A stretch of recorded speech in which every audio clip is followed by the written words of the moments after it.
Okay, hello everyone. सो आज हम start करने जा रहे हैं हमारा नेक्स्ट टॉपिक आर्टिकल 13 कि हमारा आर्टिकल 13 में क्या बोला गया। पिछले लेक्चर में हमने बात की थी आर्टिकल 12 के बारे में। आर्टिकल 12 में हमने पढ़ा था कि स्टेट क्या होता है, कौन कौन सी वो बॉडीज ऑर्गेनाइजेशंस हैं जिनको हम स्टेट के अंदर काउंट करते हैं।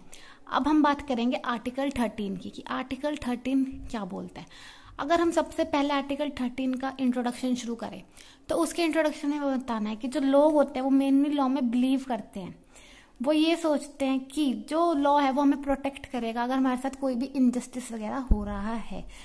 अब हम बात करते हैं जैसे जिस टाइम पे हमारा कॉन्स्टिट्यूशन बन रहा था उस टाइम पे एक ड्राफ्टिंग कमेटी करके थी कमेटी जिसका काम था कॉन्स्टिट्यूशन में लॉज वगैरह बनाना।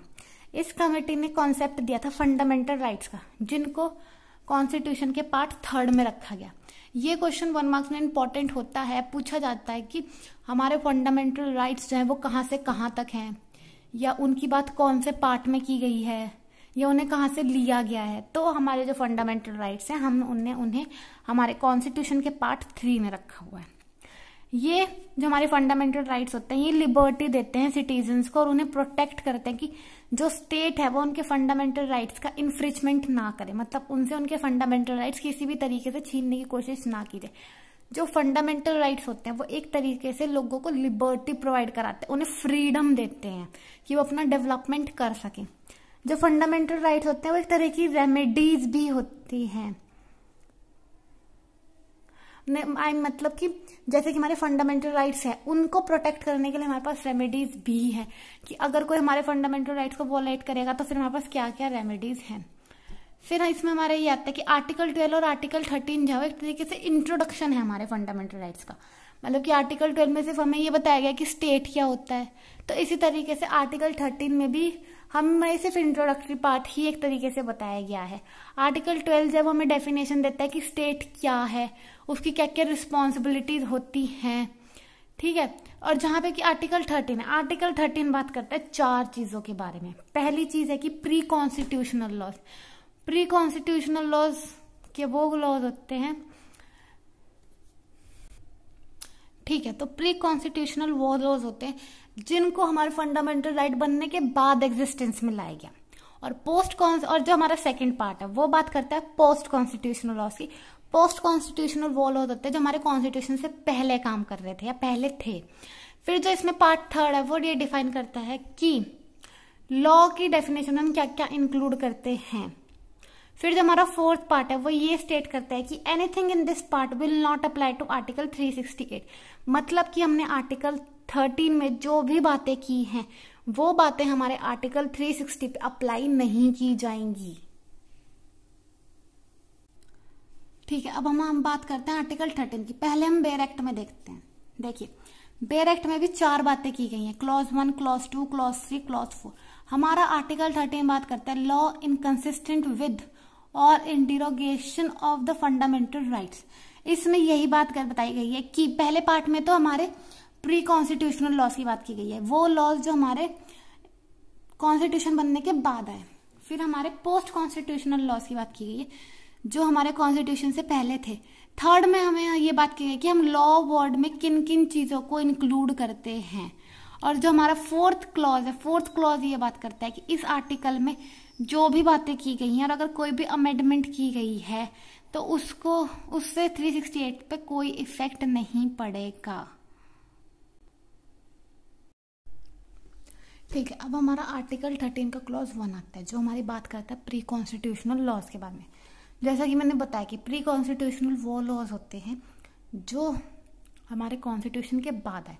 जैसा कि हम जानते हैं कि हमारा कॉन्स्टिट्यूशन 26 जनवरी 1950 में आया था। उससे पहले भी लॉज हुआ करते थे जिससे हमारी कंट्री में काम वगैरह होता था, पर जब हमारा कॉन्स्टिट्यूशन आ गया तो उसके बाद ही हमें फंडामेंटल राइट्स मिले। तो जो हमारा आर्टिकल 13 का क्लॉज 1 है वो यही बात करता है कि जो भी लॉज थे कॉन्स्टिट्यूशन से पहले वो उनमें ये देखा गया कि उनमें से कौन से ऐसे लॉज हैं जो हमारे फंडामेंटल राइट को रिस्पेक्ट करते हैं या फंडामेंटल राइट्स की जो फीचर्स हैं उनको कंटेन नहीं करते। तो उन लॉज को बना दिया गया वॉइड। उन सारे लॉज को ये बोल दिया गया कि ये सारे लॉ इनकंसिस्टेंट हैं विद फंडामेंटल राइट्स इसलिए सारे वॉइड है। जो भी लॉज हमारे फंडामेंटल राइट्स को लेके कंसिस्टेंट होंगे उन्हें ही हम वैलिड मानेंगे। कंसिस्टेंट का मतलब है कि हमारे फंडामेंटल राइट्स की रिस्पेक्ट करते होंगे, उन्हें वॉइड नहीं करते होंगे, तो ही वो लॉज वैलिड मानने जाएंगे। वरना जो भी लॉज कंट्री में पहले काम कर रहे थे कॉन्स्टिट्यूशन से पहले और देखा गया कि वो हमारे फंडामेंटल राइट्स का कहीं ना कहीं वायलेशन कर रहे हैं, तो उन सारे लॉज को बना दिया गया वॉइड लॉज। जैसे कि हम यहाँ पे देख सकते हैं, पहले एजुकेशन एक्ट 1930 था जिसमें बहुत सारे क्लॉजेस थे। उसमें से एक क्लॉज ये था जो कि मतलब, तो उसमें से जो एक क्लॉज था, जब हमारे फंडामेंटल राइट्स आए तो उनकी उसको देखा गया तो ये बोला गया कि ये जो क्लॉज है ना हमारे फंडामेंटल राइट्स के अगेंस्ट जा रहा है, तो उस क्लॉज को बना दिया गया वॉइड। मतलब कि जो भी लॉज पहले के टाइम में काम कर रहे थे वो ये देखे गए कि ये लॉज फंडामेंटल राइट्स के साथ भी ऐसे ही काम कर रहे हैं, ये कहीं ना कहीं फंडामेंटल राइट्स का इन्फ्रिचमेंट कर रहे हैं, तो उन लॉज को बना दिया ये वॉइड लॉज। और जो लोग जो उनसे लॉज इन्फ्रिचमेंट नहीं कर रहे थे, जो फंडामेंटल राइट्स के आने के बाद भी वैसे के वैसे एप्लीकेबल थे, तो उनको बना दिया गया वैलिड। आई होप समझ आया होगा। अब हमारी डॉक्ट्राइन्स आते हैं। 2 डॉक्ट्राइन्स हैं इसमें, डॉक्ट्राइन ऑफ सर्विबिलिटी और डॉक्ट्राइन ऑफ एक्लिप्स। जो हमारी डॉक्ट्राइन ऑफ सेवरेबिलिटी है, डॉक्ट्राइन ऑफ सेवरेबिलिटी का मतलब होता है टू सेपरेट। अगर सिंपल लैंग्वेज में बात की जाए तो मतलब कि प्री कॉन्स्टिट्यूशनल लॉज को फिल्टर कर देना। मैंने अभी बताया कि हमारे प्री कॉन्स्टिट्यूशनल लॉज कौन से लॉज होते हैं, वो हमारे वही लॉज होते हैं जो हमारे कॉन्स्टिट्यूशन से पहले थे। ठीक है, तो इस वाली डॉक्ट्राइन में यही बोला गया कि जितने भी हमारे प्री कॉन्स्टिट्यूशनल लॉज हैं उनको हम फिल्टर करेंगे, मतलब हम उनको सेपरेट करके देखेंगे। इसमें यही बोला गया कि जितने भी लॉज उस फिल्टर को पास कर जाएंगे वो माने जाएंगे सक्सेसफुल, मतलब वो माने जाएंगे वैलिड। और जो लॉज उस फिल्टर में से पास आउट नहीं हो पाएंगे वो सारे लॉज हमारे बन जाएंगे इनवैलिड। तो ये थी हमारी doctrine of severability. Doctrine of severability I hope सबको समझ में आई होगी। डॉक्ट्राइन ऑफ सेवरेबिलिटी का मतलब होता है टू सेपरेट, मतलब अलग करना। इसमें उन प्री कॉन्स्टिट्यूशनल लॉज को डाला गया इस फिल्टर में सेपरेट करने के लिए कि जो इस फिल्टर को पास कर जाएंगे। जैसे कि एक छन्नी होती है, छन्नी में हम कोई चीज छानते हैं तो जो चीज छन जाती है वो हो जाती है साफ, और जो चीज उस छन्नी को पास नहीं कर पाती वो वहीं रह जाती है। तो इसे हम कॉन्स्टिट्यूशन के लॉज से अप्लाई कर सकते हैं कि जैसे कि हमने उस छन्नी में हमारे लॉज डाले, तो जो लॉज उस छन्नी को पास कर गए वो लॉज हमारे हो गए वैलिड लॉज, और जो लॉज उस चीज को पास नहीं करके जा पाए वहीं रुक गए वो हमारे हो गए इनवैलिड लॉज। अब इसमें हम केस करते हैं AK गोपालन वर्सेस स्टेट ऑफ मद्रास। इस केस में क्या हुआ था, ध्यान से सुनिएगा। इस केस में सेक्शन 14 था प्रिवेंटिव डिटेंशन एक्ट का। प्रिवेंटिव डिटेंशन एक्ट का सेक्शन 14 था जिसको चैलेंज किया गया था। इसमें ये बोला गया था सेक्शन 14 में, अगर हम किसी पर्सन को इस एक्ट के अंदर डिटेन कर देते हैं, मतलब पकड़ लेते हैं, पुलिस उसे पकड़ लेती है, डिटेन कर लेती है, तो वहां पे हम उस बंदे को ये ग्राउंड्स ही नहीं बता सकते कि हमने उस बंदे को किन ग्राउंड्स पे डिटेन कर रखा है, मतलब हम उन ग्राउंड्स को डिस्क्लोज नहीं कर सकते। तो जो हमारा सेक्शन 14 था प्रिवेंटिव डिटेंशन एक्ट का, ये हमारे फंडामेंटल राइट्स के अगेंस्ट था। तो इसके ऊपर हमने डॉक्ट्राइन ऑफ सेवरेबिलिटी अप्लाई की, मतलब हमने वो फिल्टर अप्लाई किया। तो जो सेक्शन 14 था वो उस फिल्टर में से पास नहीं हो पाया, तो हमारी डॉक्ट्राइन ऑफ सेपरेशन या सेवरेबिलिटी के अकॉर्डिंग ये बोला गया कि जो हमारा प्रिवेंटिव डिटेंशन एक्ट था वो तो पूरा का पूरा पास हो गया उस फिल्टर में से, पर जो उसका सेक्शन 14 था वो पास नहीं हो पाया, वो फंडामेंटल राइट्स के अगेंस्ट जा रहा था। तो यहाँ पे सिर्फ उस सेक्शन को माइनस कर दिया गया, बाकी के पूरे एक्ट को वैलिड ठहरा दिया गया। इसमें हम ये भी इसमें यही चीज हुई कि अगर कोई एक एक्ट में 2-3 सेक्शंस इनवैलिड है जो हमारे फंडामेंटल राइट्स को वॉयलेट कर रहे हैं, तो हम सिर्फ उन सेक्शंस को हटा सकते हैं, हमें पूरा एक्ट हटाने की जरूरत है। और जहां पे हमें पूरा का पूरा एक्ट हटाने की जरूरत है वहां पे हम पूरा का पूरा एक्ट भी हटा देते हैं। फिर अब इसी में अगला केस आता है RDMC versus union of India. इस केस में क्या हुआ, इस केस में था सेक्शन 2 का क्लॉज D, जो कि प्राइस कंपटीशन एक्ट में था। मतलब प्राइस कंपटीशन एक्ट का एक सेक्शन था सेक्शन 2 जिसका क्लॉज D था। तो जो कि इसमें बात की गई थी, इस सेक्शन में बात की गई थी कि हम कंपटीशन 2 तरीके से लड़ सकते हैं, पहला गैम्बलिंग और दूसरा हमारी खुद की स्किल्स वगैरह, मेहनत वगैरह से हम लड़ सकते हैं। तो जो गैम्बलिंग वाला पार्ट था उसे इनवैलिड कर दिया गया, उसे बोला गया कि कोई भी कंपटीशन गैम्बलिंग करके नहीं जीता जा सकता। तो इस सेक्शन 2 का जो क्लॉज डी था वो इनवैलिड ठहराया गया। उसे जब हमने डॉक्ट्राइन ऑफ सेवरेबिलिटी में डाला और उसे पास करवाने की कोशिश की तो वो वहां से पास नहीं हो पाया। तो कोर्ट ने ये फैसला लिया कि पूरे के पूरे एक्ट को खत्म करने की कोई जरूरत नहीं है। एक्ट में जो ये गैम्बलिंग वाला पार्ट है हमें सिर्फ इसे हटाने की जरूरत है। इसे हटा के पूरा का पूरा एक्ट अच्छे से काम कर सकता है। पर अगर हमने इसे नहीं हटाया तो पूरा का पूरा एक्ट जो है वो इनवैलिड हो जाएगा। तो इसमें से सिर्फ गैम्बलिंग वाले पार्ट को हटा दिया गया। अब हमारा अगला केस आता है कि थोथ होलोबन वर्सेस जैक्युलो। इस केस में ये हेल्ड किया गया कि जो हमारे कॉन्स्टिट्यूशन का 10th शेड्यूल है उसमें से उसका जो पैरा 7 है उसे माइनस करने की बात की गई। ये बोला गया कि अगर हम उसे माइनस कर देंगे तो उसके बाद जो पूरा शेड्यूल 10 है वो वैलिड हो जाएगा। तो जो पैरा 7 था उसको डिक्लेयर कर दिया गया अनकॉन्स्टिट्यूशन, क्योंकि ये बोला गया कि डॉक्ट्राइन ऑफ सेवरेबिलिटी में से वो जो पैरा 7 है वो नहीं पास आउट हो पाया। उसे निकाल के पूरा का पूरा जो हमारा 10th शेड्यूल है वो अच्छे से काम कर सकता है इंडिपेंडेंटली। तो फिर सिर्फ पैरा 7 को निकाल दिया गया इस केस में से, मतलब उस शेड्यूल 10 में से उसका जो पैराग्राफ 7 था उसे निकाल दिया। उसे निकाल के जो हमारा 10th शेड्यूल था वो इंडिपेंडेंटली और कंप्लीटली वर्क कर पा रहा था, उससे कोई इफेक्ट नहीं पड़ रहा था। अब इसमें आते हैं हमारी doctrine of eclipse. Doctrine of eclipse का मतलब होता है टू हाइड टू शेडो, मतलब किसी चीज को छुपा देना या शेडो कर देना। डॉक्ट्राइन ऑफ सेवरेबिलिटी का मतलब था टू सेपरेट कर देना, उस चीज को अलग कर देना। पर एक्लिप्स का मतलब होता है हाइड कर देना, छुपा देना। इसमें हमारा सबसे पहला जो केस था वो था Bikaji Narayan Das versus state of MP. इस केस में क्या हुआ था कि एक बेरर मोटर व्हीकल एक्ट था 1947 का। इस एक्ट में बहुत सारे लॉज और प्रोविजंस थे जो स्टेट गवर्नमेंट को ये पावर देते थे कि वो पूरे के पूरे मोटर ट्रांसपोर्ट बिजनेस को कंट्रोल कर सके। पर 1950 के बाद क्या हुआ, जब 1950 के बाद वो सारे सेक्शन वॉयलेटिव हो गए। तो पहले जब उन सारे सेक्शंस को सेपरेट करने की कोशिश की गई तो देखा गया कि वो कहीं ना कहीं हमारे फंडामेंटल राइट्स के अगेंस्ट है। तो मतलब डॉक्ट्राइन ऑफ सेवरेबिलिटी में तो बोल रहे वो सारे अगेंस्ट है। फिर उस पर डॉक्ट्राइन ऑफ एक्लिप्स लगाई गई, मतलब देखा गया कि डॉक्ट्राइन ऑफ एक्लिप्स लगा के क्या हो रहा है। तो उसमें देखा गया कि जोन से पार्ट्स मतलब इनवैलिड बताए गए थे, उनमें अमेंडमेंट करने की कोशिश की गई। जो अमेंडमेंट हुई वो आर्टिकल 19 के अकॉर्डिंग हुई। तो वहां पे ये बोला गया कि अब गवर्नमेंट जो है कुछ कुछ बिजनेस को मोनोपलाइज कर सकती है। तो इस सेक्शन में ये बोला गया कि जो लॉज ऑपरेट नहीं हो रहे थे उन्हें शैडो कर दिया गया, उनकी जगह नए लॉज ला दिए गए, मतलब उनमें थोड़ी बहुत अमेंडमेंट करके उन्हें वैलिड बना दिया गया। तो इस केस में ये हुआ था।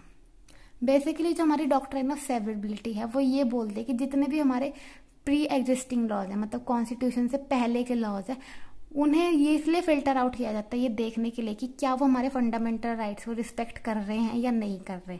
पर जो हमारी डॉक्ट्राइन ऑफ एक्लिप्स है वो ये बोलती है कि जो भी लॉज वगैरह डॉक्ट्राइन ऑफ सेवरेबिलिटी में से पास नहीं हो पाए, जिन्हें इनवैलिड बोल दिया गया कि ये कॉन्स्टिट्यूशन के खिलाफ है, तो उन लॉज को ना शैडो करने की कोशिश की जाती है। मतलब ये देखा जाता है कि अगर हम इनमें अमेंडमेंट्स कर दें तो क्या ये हमारे फंडामेंटल राइट्स के साथ काम कर सकते हैं, नहीं कर सकते।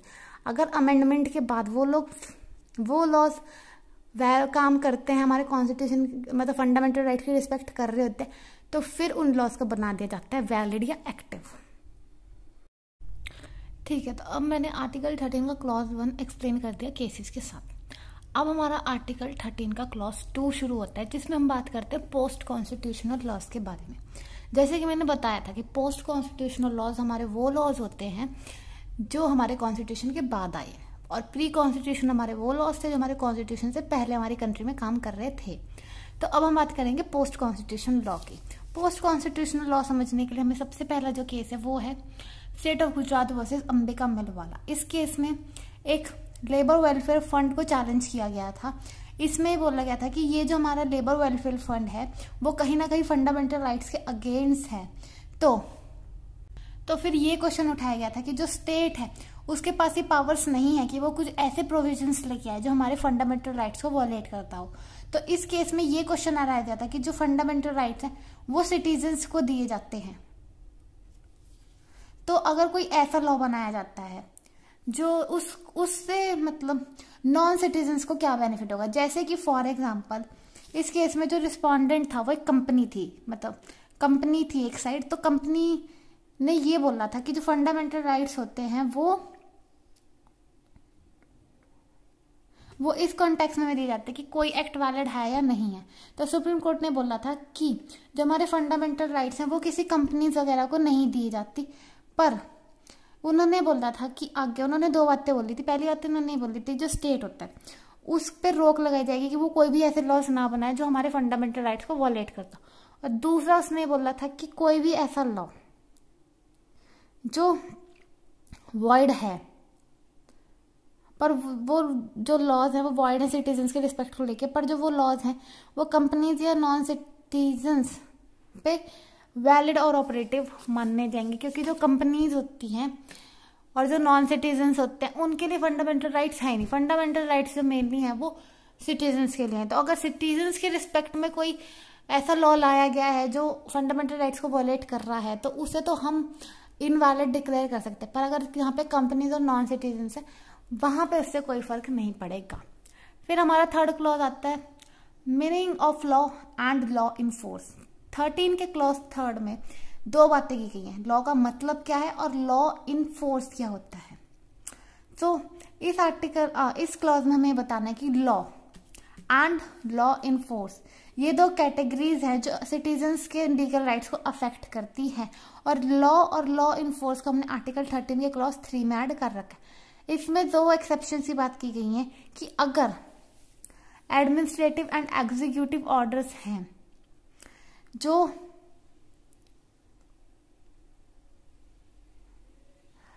अगर एडमिनिस्ट्रेटिव और एग्जीक्यूटिव ऑर्डर्स दिए जा रहे हैं तो वो इस एक्ट के अंदर कवर होंगे। पर अगर उनका ऑर्डर सिर्फ इतना ही है, इंस्ट्रक्शंस देना या गाइडलाइंस वगैरह देना, तो फिर वो इसमें इंक्लूड नहीं किए जाएंगे। सेकंड एक्सेप्शन ये थी कि जो पर्सनल लॉज होते हैं वो भी हमारे इसमें इंक्लूड नहीं होते, क्योंकि हमारे personal laws Hindu law, Muslim law, Christian law, Parsi law, उन लॉज को हम इसमें काउंट नहीं करेंगे। फिर हमारा अगला क्वेश्चन आता है कि जो जुडिशरी सुप्रीम है या पार्लियामेंट सुप्रीम है। और इसी में यही क्वेश्चन भी बनता है कि जो अमेंडमेंट्स होती हैं क्या उन्हें हम आर्टिकल 13 में चैलेंज कर सकते हैं या नहीं कर सकते। तो सबसे पहला केस इसमें था Sankari Prasad versus union of India AIR 1951।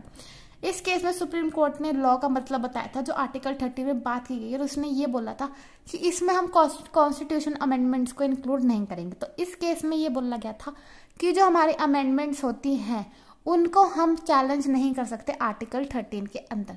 तो इस केस में हमें याद रखना है कि मना कर दिया गया था कि जो कॉन्स्टिट्यूशन अमेंडमेंट्स होती हैं उन्हें आर्टिकल 13 में चैलेंज नहीं किया जा सकता।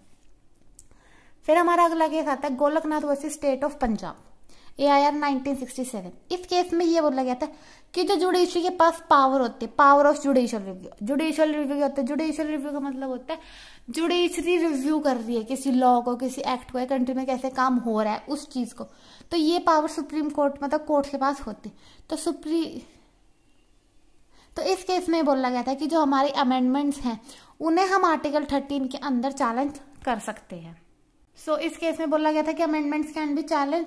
तो सुप्रीम कोर्ट ने ये बोला था कि उन्होंने 24th कॉन्स्टिट्यूशन अमेंडमेंट एक्ट जो थी उसके थ्रू आर्टिकल में क्लॉज 4 ऐड किया गया था। मतलब आर्टिकल 13 में जो क्लॉज 4 है वो 24th कॉन्स्टिट्यूशन अमेंडमेंट में ऐड किया गया था।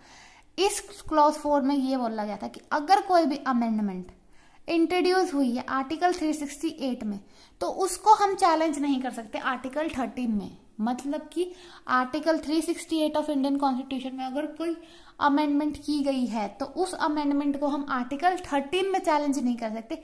ये बात की गई थी हमारे 13 के क्लॉज 4 में। और जो हमारा आर्टिकल 13 का क्लॉज 4 था वो 24th कॉन्स्टिट्यूशन अमेंडमेंट एक्ट में आया था। इसमें जो हमारा केस था Kesavananda Bharati versus state of Kerala AIR 1973। इस केस में भी यही बोला गया था कि जो हमारी कॉन्स्टिट्यूशन अमेंडमेंट्स हैं उन्हें हम आर्टिकल 13 में चैलेंज नहीं कर सकते। फिर मैंने भी ऊपर बताया कि आर्टिकल 13 का क्लॉज 4 क्या बोलता है। वो यही बोलता है कि अगर कोई भी अमेंडमेंट आर्टिकल 368 में हुई है तो उस अमेंडमेंट को हम चैलेंज नहीं कर सकते आर्टिकल 13 में, चाहे वो हमारे फंडामेंटल राइट्स को लेके वॉलेटिव भी हो। फिर हमारी अगली डॉक्ट्राइन आती है doctrine of waiver. Doctrine of waiver का मतलब होता है छोड़ देना, बचने की कोशिश करना। तो इसमें हमारा केस आता है Behram versus state of Bombay. इस डॉक्ट्राइन ऑफ वेवर इसमें एक चीज बोली गई थी कि अगर कोई भी एक्यूज्ड पर्सन होता है तो वो अपने राइट्स वगैरह को वेव नहीं कर सकता। अगर वो कन्विक्टेड है, मतलब कोई भी एक्यूज्ड जो है वो अपने राइट्स वगैरह को वेव नहीं कर सकता, उसे अपने राइट्स और ड्यूटीज वगैरह फुलफिल करनी ही पड़ेंगी। फिर इसमें हमारा अगला केस आता है भनेश्वर नाथ वर्सेस इनकम टैक्स कमिश्नर। इसमें पिटिशनर था जिसने इनकम टैक्स इन्वेस्टिगेशन कमिश्नर था, उसने सेक्शन 5 के क्लॉज 1 के एक्ट में मतलब केस डाला था। इसमें यह था कि 1954 तक ये रूल था कि उसने लो टैक्स पे नहीं किया था तो उसे 3 लाख रुपीस टैक्स पे करना था हर मंथली इन्वेस्टमेंट इंस्टॉलमेंट्स के थ्रू। पर 1955 में सुप्रीम कोर्ट ने इस लॉ को बदल दिया इस केस में, मोतीलाल वर्सेस आईटी कमिश्नर वाले केस में। ठीक है, इसमें ये हेल्ड हुआ कि जो हमारा सेक्शन 5 ऑफ 1 है एक्ट का वो अल्ट्रा वायरस है, आर्टिकल 14 का। ये इसमें पिटिशनर ने इस चीज को चैलेंज किया, ये बोला कि जब मुझ पे ये रूल लगाया गया था तब 1954 में ये बोला गया था कि मुझे 3 लाख रुपए मंथली इंस्टॉल करने, क्योंकि मैंने पहले टैक्स अच्छे से पे नहीं किए थे। तो बाद में कोर्ट ने ये बोला कि एक सिटीजन अपने फंडामेंटल राइट्स को कभी भी वेव नहीं कर सकता, मतलब उस पर जो ड्यूटीज वगैरह हैं जो उसे फुलफिल करनी है वो करेगा, चाहे लॉस कितने भी बदल गए। अगर वो चीज उसे करना वैलिड है तो वो करेगा, वो उस चीज को वेव छोड़ नहीं सकता है बोल के कि पहले ये लॉ था अभी ये लॉ है, ये चीज वैलिड नहीं माननी चाहिए। सो ये था हमारा आर्टिकल 13। आई होप सबको समझ में आया होगा, मैंने बहुत अच्छे से एक्सप्लेन करने की कोशिश की है। इन केस किसी को कहीं पे भी कोई भी प्रॉब्लम हो तो मुझे इनबॉक्स में मैसेज कर सकते हैं। अब इसके बाद मैं जो अगली वीडियो डालूंगी वो आर्टिकल 14 के ऊपर डालूंगी। सो प्लीज़ इस वीडियो को लाइक, सब्सक्राइब और कमेंट करना। Thank you.